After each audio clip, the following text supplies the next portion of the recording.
friends. So I thought it would be interesting to do a little a little video. So if you've been following my channel, we've been doing this sort of what I'm calling this fuck it, let's read Lenormand lab, each Saturday with just a group of folks from the socials who wanted to participate. One of the things that's sort of always on my mind, because in preparing for that I was doing a little reading about Lenormand and tarot and whatnot, blah, blah, blah, blah, blah.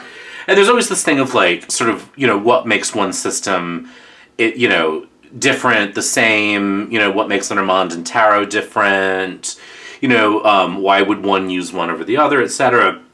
And can you get the same answer with both? It's an interesting thing. It's a thing that's sort of been on my mind for a long time, kind of going back to when I first discovered, how popular Lenormand had become, because I remember there was this sort of general feeling of it's better than tarot at this. It's clearer, it's less esoteric, whatnot. And the thing that I would always say is tarot does what we ask it to do. So it's esoteric because we've asked it to be. It doesn't have to be. And if you've been following my channel for a long time, you know that a lot of my journey has been sort of de-esotericizing tarot as a reader, and really focusing on reading and the kind of more fortune-tellery aspect of things rather than the spiritual or psychological or, magical. Not that I don't think it's magical, because I do. And so just sort of in thinking about this, I've been thinking if we were to ask the same question of two systems, will it give us the same answer? And, it's something that comes up, I think, in conversation from time to time. And I think, it's such an interesting thing, because it's like asking, if I ask a question, will I get the same answer in Hebrew as I do in Chinese? And it's they're both just such different grammars, and syntax, but yes, there's still a language that communicates thoughts, but the way that they communicate is different. The grammar of a language, the structure of a language is something that when a translator comes along and has to get involved to translate the same thought in a different language, involves a certain amount of re-grammaticizing, I guess, for lack of a better term, the message. Because, the grammar of Hebrew and the grammar of Chinese is different. The grammar of English and the grammar of French is different. The place where that's not so true is the Romance languages, generally the sort of Latinate languages, have a lot of bridges and similar grammars. But in French you would describe the thing after the thing. So if you want to say grammatically, the joke we always used to say is throw me down the stairs, my jacket red. Because the syntax of French is a little more like that than can you throw my red jacket down the stairs. And the salient point there is that the grammar puts the red in English before the thing it's describing, for example. So red describes the jacket, it's a red jacket. In French, for example, the descriptor comes after. That's just an example. And I honestly, I don't even know that that's true, because I haven't studied French in ages. I've been very bad about my Duolingo. But the point is that to translate it, I have to rearrange things a little bit to make it make sense in a different language. But all divination systems, to me, are a translation tool in order to achieve an answer to a question or description of something using a language. And as the reader, my job is to sort of take whatever makes divination work, spirit, ancestors, I don't know the answer to that. It's going to be a different answer, I think, for everybody. But whatever it is that makes this work is speaking a language that is hard for us to understand as humans on Earth. And we use these tools, we learn these tools to make sense of that, to act as a translator. And so partly the cards are the translator, and partly we're the translator. So it's a really complex thing. Anyway, the point of that is, I thought it would be interesting to kind of look at the same question from two systems. with the caveat that, like, I have to look at one first, so it's going to impact the way that I read the second one. Like, I can't unknow what I know. And no one can. But what I want to sort of highlight is to see, like, we can probably get a similar answer, but the path we have to take to get there is going to be different. So, and in this case, I'm kind of less concerned about the accuracy of my answer long term than I am sort of about demonstrating what we're talking about here when we look at different systems.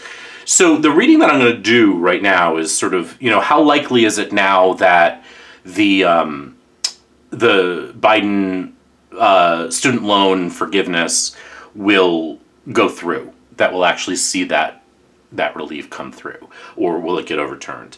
Now, with all divination systems, the way we phrase the question is important. So what I'm asking is, how likely is it that it will happen? Meaning, how likely is it that the debt forgiveness will occur and people will get debt forgiveness? So I'm sort of looking for a positive answer. How likely is that to happen? What I'm going to do is just use the Marseille deck and use the Lenormand deck, just because I like the sort of connection of the two. I'm going to shuffle and draw for each. I'm going to lay them out face down, and I'm going to then choose one, do the reading, and then do the next one. And what I'm really seeing is, getting the same answer, more or less. So I don't know which one to start. Let's just start with, I'm going to do 3 tarot cards and 5 Lenormand cards, because those are sort of my go-to situations for just basic, quick demo readings. It's sort of my fundamental, I like a 3-card reading for tarot. I like at least 5 for Lenormand. I don't like just 3 for Lenormand. If you're curious, this is the Dave Louis fortune-telling cards from Lauren's Retro Repros on Instagram, Etsy. I have a couple decks from that store. And they shuffle really nice.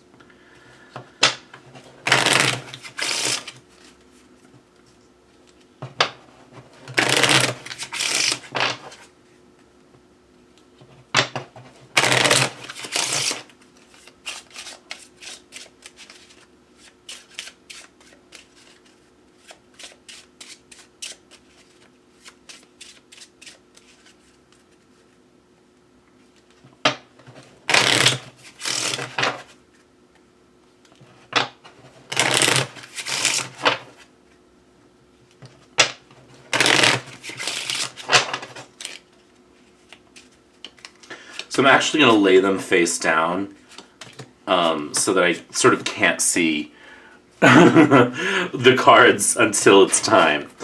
And so this is the Dodal, Fleur Noir Dodal. Yeah, the Jean Dodal, Fleur Noir, Fleur Noir. My ancestors were French-Canadian on both sides, would, I'm sure, be appalled by my French skills, but then again, I'm appalled at colonization. So, what are you going to do? Move these back because this is a meaty deck, and it's hard to shove. So, like, theoretically, the answers have to be the same unless the kind of answer is different, which is always an interesting thing about working with different systems. A card just flipped in there. And I don't read flippies because I am a klutz.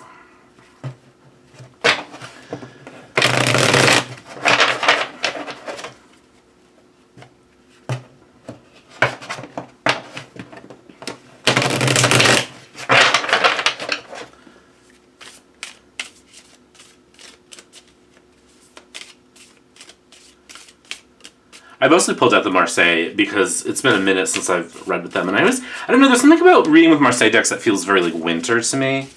I don't know why. Whoa. See, klutz.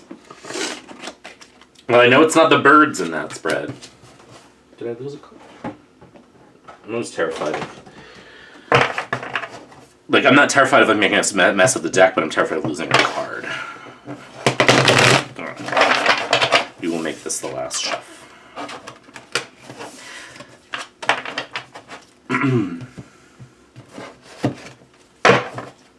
And just for kicks, I'll lay them out the same way I laid out the Lenormand cards. All right, so how likely is it that we'll see the debt relief for student loans come through? Not really interested in the politics of this. I'm interested in seeing the answer. And again, like I said, theoretically, the answer has to be the same because we're reading about the same situation with the same question at the same exact moment. The cards were drawn within seconds of each other. Nothing has changed. The thing that I always say about like predictive reading is that what happens between now and like whenever this ruling comes out, which probably won't be till spring at least, is that a lot could change between now and then. But in this moment, nothing really can have changed unless a major decision happened in the space between me shuffling this deck and this deck. So, two different systems, same question, and I need to get the same answer from them. Is that possible? Is that a thing we can do? I don't know. Let's find out. Let's start with tarot, because I'm a tarot reader. And so we start with the 6 of coins, the 8 of cups, and the 10 of swords. So I'm always curious when I see swords and 10s. This seems like not so good, right? Like not so much. Generally, you know, at the end of a reading, a swords card makes me go like, probably not. But we have some interesting cards here. We have the 6 of coins. And that's a good thing, theoretically. 6s they're good. 6s feel good and beautiful and balanced. And this is our money card. And then we have the 8 of cups, which also generally a pretty good card, because 8s, you know, involve, you know, what I call vocational effort. You know, effort we enjoy, labor we enjoy. So let us see what we see as we look at this card. So, again, 8 of cups, 6 of coins, 10 of swords. The 10 of swords makes me immediately go like, this is sort of over. You know what I mean? Like, this is a big no. It's blocked. The blocking of the 2 swords here could indicate a blockage. But remember too that swords, this fucking card will not stay straight. Oh my god. Like, every time I touch it, it wants to like flip and fly, and that drives me nuts. Oh my god. Anyway, 10's the end of something, right? Swords are a weapon. Now, there's a balancing to the 10, there's a finishing to the 10, and actually this is a fairly open 10, as even cards tend to be. So this seems like the clash over it kind of goes nowhere. And then the feeling generally here is sort of a good financial feeling, because a lot of sort of emotional labor went into this. Are there other things that sort of so then this starts to feel a little more positive to me. Now it's tough to know, I guess, for sure, because we don't really know what's happening behind the scenes. But all even cards tend to be positive. They tend to be pretty stable, and they tend to be they tend to be less disruptive. So it's looking like some version of this will go through. You know what I mean? Especially given how open this particular 10 is. The sort of fighting ends, the financial situation seems balanced, and just generally like a good work went into it. The 8 of the cups here sort of makes me go like,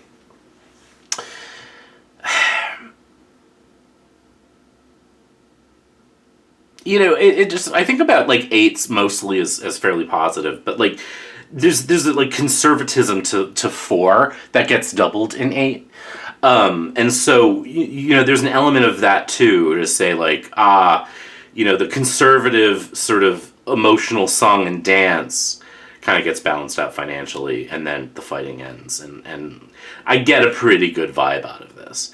You know what I mean? So actually, it does feel like kind of some form of the debt relief will go through after this sort of conservative showboating. We get sort of a more balanced financial picture, and sort of the clash ends. And also because swords have to do with education, there's an element to just sort of connecting the intellectual here, as well. Sort of the braininess kind of wins out in a way. So I have I'm always like, whenever I do like predictive readings in this way, I always sort of want to start hedging my bets and say, well, because we don't know what's going to happen in the next 4 months, right? But this seems pretty positive to me. So now these cards have to say yes. And there's an interesting thing that's about to happen, right? Because I have a cognitive bias going in. Because this whole video is predicated on the fact that I can get the same answer to the same question using different systems or different languages, so to speak. And then what I want to do is kind of talk about the feeling of reading the two systems. So, all right. So we start with the cross in the middle. Are these all upside down? No. And we have the clover and the flowers. We have the serpent and the lily. So right out of the gate, if I were just looking at suits and knowing what I know about Lenormand, this would say no, probably not. No, it won't go through, right? Because we have a spade, a club, a spade, and only one red card. So in theory, like, they're already not agreeing with each other because this suit-wise says no. Black suits, clubs and spades mean no, and red suits mean yes. But I was just reading earlier that that's a sort of French tradition, and kind of Eastern European traditions. The spades are actually pretty positive, because they don't represent knives as much as they represent shields. So it's an interesting thing there, right? So now I just got to sort of see what I see with the cards. Now, I only use 3 here. Here, we're starting off with kind of a burden, and that makes me just think of loan debt as a burden. When I look at the 3 cards in the center, the clover and the flowers with the cross, it actually kind of reduces the intensity of the burden. So, you know, the burden is actually made small by this gift. You know, and I say that because clovers represent something small. They're also something lucky. So this heaviness, this weight, which I'm going to associate with the debt, actually gets smaller and feels easier to deal with the flowers and the clover around it, right? The flowers as a gift. But it also is really interesting because I think the flowers also speaks to the kind of decorative nature of this particular gift. You know what I mean? And I'll kind of talk about that with the lilies in a minute. So right here, it's like, actually, yes, like the burden gets smaller and the flowers, you know, because of this gift, although the gift is kind of decorative, you know. And then I look at other combos. So I have the serpent, the clover, and the cross. So right now, these 2 don't matter. Again, I'm using Lenormand techniques for this reading. So the serpent can be the snaky, snake oil, but it can also be something serpentine. You know what I mean? And so there's sort of a serpentine way, a circuitous way of getting to the debt relief. You know, and that feels appropriate given this. But it also may suggest kind of the same thing that the 8 reminded me of here, which is the kind of like conservative tendency to constrict debt relief. So like the sneakies, the debt relief and the anti-student debt relief are trying to sort of suffocate this plan, but actually the clover again sort of reduces the impact of that snakiness, and you know is a barrier between the cross. So circuitous way to get there, but it feels like luck does end up impacting the burden. Now, a Lenormand reader might tell me that the cross coming last is actually more important, but remember, we're not done with the reading yet. So now we're looking at cross, bouquet, and lilies. So again, the burden here, the cross here, the thing to carry, gets sort of decorated by the flowers, and there's so much greenery here, which again wouldn't really matter to a Lenormand reader, but you know, again, gift. And then the lilies sort of speaks to purity, it speaks to old age, you know, it speaks to longevity, it can also speak to sex, etc. But we have to think in context of what we're really looking at here. I'm just going to move these for a second. And so the combination here feels like something long, something old, and the debt, you know, that sort of lines up with debt, you know, the longevity of the debt. And it does sort of, you know, a gift in that longevity comes along. You know what I mean? So, you know, the cards in that combination sort of tell me something interesting. You know, there's nothing about this lily that makes me think that the cross is going to sort of win, except for the fact that, you know, we sort of lay flowers, we lay lilies at the cross, at the, at the thing. And so there's almost like a quality here of, like of a religious fervor, which just feels very political. It doesn't seem necessarily appropriate for this reading, but the idea of sort of laying flowers, of the grand gesture, which really is what this feels like to me. Anyway, the debt relief just feels like a grand gesture, because most people who have student loan debt need more than $10,000 or $20,000 relief. So now I read the pairs, the mirrors. So we have clover and flowers. So it's a little gift, it's a lucky gift. That again sort of speaks to the fact that it's probably going to happen. Snake and lily, we're going to sort of pair too. And it's a long, I think this sort of suggests a long road and a circuitous road. So I think over time this suggests to us that we're going to see it, but it's going to take a little bit of time. There's going to be some wheedling. So actually it does give me the same answer. So both sets of cards give me a sort of probably yes, right, based on right now. Now, how does it feel like to read these separate systems? Well, I generally don't combine systems ever. I don't really use Oracle cards and tarot together. I don't use Lenormand and tarot together. But, there's just sort of a different journey it takes to find the answer. Like this, I would say, as a skeptic of divination, this would be harder for me as a client to believe for sure. You know what I mean? Only because of the journey it took to get there. You know what I mean? I can't see, as a client, what I can see with this.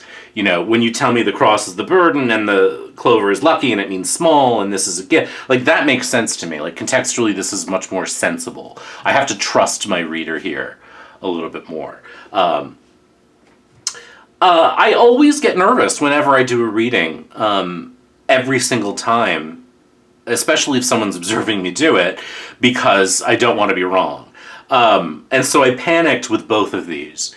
And when I sit down with tarot, I'm afraid that everything I'm good at is going to have disappeared. And when I sit down with Lenormand, I'm afraid that it's going to not make any sense, because so often it hasn't. But they will achieve the same end, but the way that I got there was different. So this kind of talked to me, like these three talked to me about sort of a battle completed, kind of an opening through, financial good feelings, and kind of both the emotional labor of like doing the process of reconciling the courts, but also the sort of conservative tendency to sort of manipulate people's emotions with conservatism being 4 + 4, making 8. So, again, you have to trust that I know what I'm talking about to me here, especially with Marseille. Now, if this were a Waite-Smith deck, I probably should have done all three, but if this were a Waite-Smith deck, it would have been a different reading experience, and I think that's why, even when I read for clients, even though I love Marseille, I tend to reach for more Waite-Smith style decks when I'm reading for clients, because I want them to be able to see and trust, even though I kind of love reading this way the most. To me, tarot feels like learning English. English is a mess of a colonizer language. And it's a stolen language. You know what I mean? It is the refuse of many, many other languages. It's a language that I have studied and love. I am a writer. I love English. But it is a fucked up language, and it is hard to learn. And like tarot, it is a collection of things grabbed from here and there that don't necessarily make sense or go together. In the same way that Kabbalah and astrology and the Golden Dawn and all of that stuff gets placed onto tarot. Tarot is very much to me like English, where Lenormand to me is going to be like the structured languages, Latin, Chinese, Hebrew, where you're reading something, but it's very consonant. So where tarot seems to have a lot of vowels to me, Lenormand seems to not have any vowels. There are very few times where I find carrier cards, where in tarot I will find carrier cards, and in this case the 8 Cups kind of felt a little bit like a carrier card. It didn't give me as much information as these two did. It just sort of presented to me the idea of goodness, of travel forward, you know what I mean, progress. I don't think I mentioned that, but that's another association, obviously, with the Eight of Cups. And then conservatism and sort of emotional conservatism. It's a messier reading in a way, but I love it. This is a clean, like, this was actually easier in a way to read once I sort of knew what I was looking at, because there's fewer possibilities with the cards, although there are some. So this feels a little bit more like a language that's, you know, like in French, you know, you always put the right modifier with the right tense of the right noun, and nouns can be gendered and etc. You know, Mr. Table. And so, you know, masculine words get masculine modifiers, etc. Like, Lenormand feels that way to me more than Tarot does. Tarot's a bit more like English. It's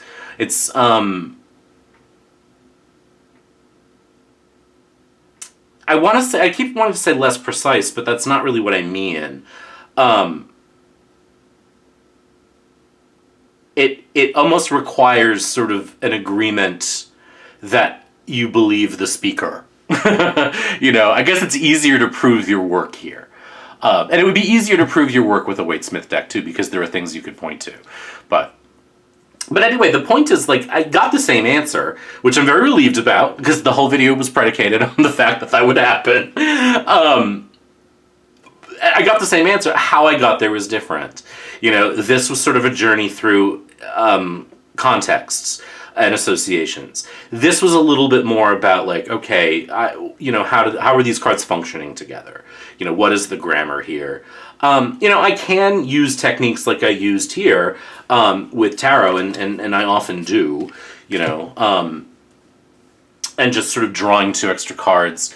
You know, I could sort of pair the Eight of Cups and the Ten of Swords to kind of talk about the way that, you know, the emotional labor and the progress forward actually does eventually cease the conflict, you know, and that all this sort of circuitous craziness is tempered by ultimately wisdom. The Hermit would be, to me, the association of education, especially paired with the Ten of Swords and the way that they're looking at each other, and then the kind of emotional manipulation of conservatism here in the Wheel of Fortune.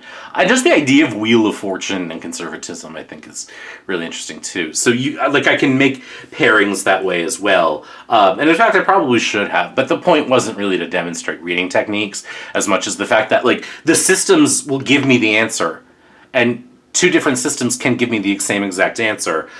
The way that I get there is different because the language is different. And so, you know, I guess the reason that I'm talking about this is kind of more because a lot of new readers will certainly say, well, what's the difference? Well, they're different systems, they're different methods of reading. This is 78 cards, this is 36. You know, this has a lot of associations with it, this has very few.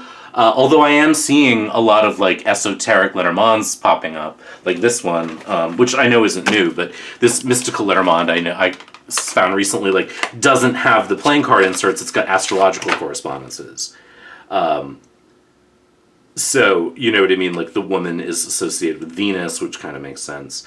But then there are, like, numbers, and it's like there aren't enough, so it's just a weird kind of thing. Like, I actually think this deck is really beautiful, but the playing card inserts are replaced with esotericism, and that doesn't really make much sense to me. But here the playing card inserts told me the exact opposite thing that the cards did, right? So, you know, again, using the playing card inserts or not, in a yes or no question, it's common to rely on those. And, you know, in that case, like, if I hadn't seen this, you know what I mean? Like, if I didn't know that I had a yes answer here, then I probably would have gone into this reading saying, well, the answer's no, because I have two, you know, spades and two clubs and only one diamond. So that's a big no. But then when I read the cards, I probably would have gotten the same message. You know what I mean? When I started to explain them. Like, I can't see a reading of this that ends in a no, unless I were to read sort of outside in to this. But this was the first card down, so it's the first one I want to read with. Like, I can't see an interpretation of this where the answer is no. So, there's that. So anyway, it's interesting, and I guess really just sort of rambling at this point. But the idea being that, it's a fascinating thing to think about. What's the difference? Well, the difference is just the system that you're working with and the language that you're going to achieve, or you're using to achieve the reading. But, if you're doing a reading, you're going to get the answer you need to get. There isn't really any better divination system than another. There's just the ones that we prefer. I have found Lenormand very limiting over the years. I'm starting to find that not to be the case now, but that's partly because I am sort of approaching it through, over the years, I learned so much about reading tarot from studying Lenormand techniques. Now I'm starting to take the sort of thing that I did when I was using Lenormand with tarot was to say, I don't care about the rules I learned about tarot. And that sort of freed me up to read tarot better and more precisely and more clearly and more day to day. I'm kind of taking the sort of I don't care about the rules approach to Lenormand now and saying, okay, so I know what the cards mean, you know what I mean? But contextually I've always suffered with them because the cross has to be a burden. Well, in this case it was, but I've done other readings where the cross sort of indicated faith or a faith-based institution or Congress. You know what I mean? Here the serpent could have represented chicanery, but it seemed to recognize instead a winding circuitous road. The lilies can represent sex, but that didn't make sense in this reading. It seemed to represent most contextually length of time, longevity, old age, and the gift being sort of not having to carry this burden all the way through. So, that gave me that answer. But again, there isn't any better system. There's just the systems we like and the systems we don't like. I have really enjoyed Sibylla, and I'm not feeling it as much lately. And that's another thing that happens too. I'm having fun with our workshop on Lenormand. I've got all my little Lenormand decks out, and we're just sort of chilling and, doing research and stuff. But I'm never gonna not be a tarot reader, you know what I mean? I love it. And it's I love Marseille, and I use White Smith a lot. So, all kinds of options there for us. But you can get the same answers from these two systems if you're reading them in a way that gives you the answers you want. There's nothing saying that this has to, give you some spiritual guidance. It's just that that's what we've been taught for so long, and no one ever came along, really until recently and said, well, this is a sort of arcane system of all knowledge. And so this has the benefit, and I think one reason why it became so popular was that it had the benefit of not being esoteric, of not being mired in all that Golden Dawn stuff, and this was. But if you don't care about that Golden Dawn stuff, then this doesn't need to be mired in that. And for me, it's not. And sometimes it is. Sometimes an old esoteric interpretation that I learned when I was studying comes up, and I'm like, that's what I need in this reading. And as I always say, everything you know about the deck, everything you know about the cards is in your toolkit forever, regardless of what system you're using.